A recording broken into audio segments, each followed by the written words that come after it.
আজ সবজি খিচুড়ি রান্না করব।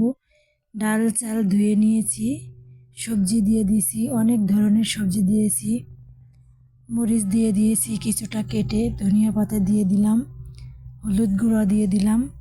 এবার স্বাদ মতো কিছুটা লবণ দিয়ে দিয়েছি, হালকা পরিমাণ মরিচের গুঁড়া দিয়ে দিয়েছি, জিরা সাদা এলাচ মশলা দিয়ে খানিক মাখিয়ে নিব।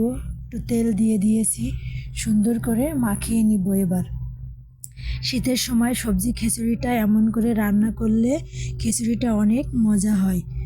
কম বেশি সবাই আমরা পছন্দ করে থাকি। পরিমাণ মতো একটু পানি দিয়ে দেব। আমি পানিটা মেপেই দিয়েছি।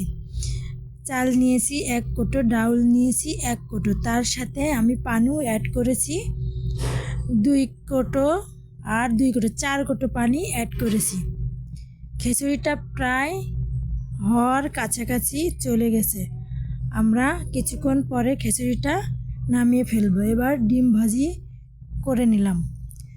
এবার মরিচ পেঁয়াজ একটু লবণ দিয়ে দিয়েছি, সরিষার তেল দিয়ে দিয়েছি, দিয়ে মরিচটা সুন্দর করে মাখিয়ে নিব। দেখেন মরিচটা মাখানো হয়ে গেছে। ফাইনালি খিচুড়িটাও নামিয়ে নিয়ে চলে এসেছি।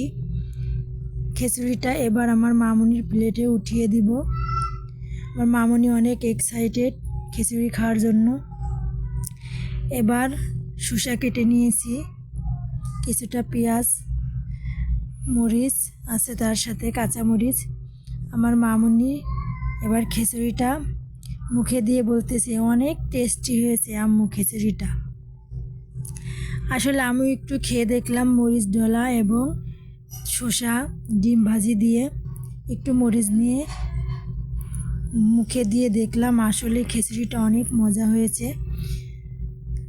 খিচুড়িটা কার কার পছন্দ শীতের সময় সবজি দিয়ে অবশ্যই কমেন্ট করে আপনারা জানাবেন কিন্তু। আর ভিডিওটি ভালো লাগলে লাইক কমেন্ট শেয়ার করে পাশে থাকবেন। সবাই ভালো থাকবেন, টাটা।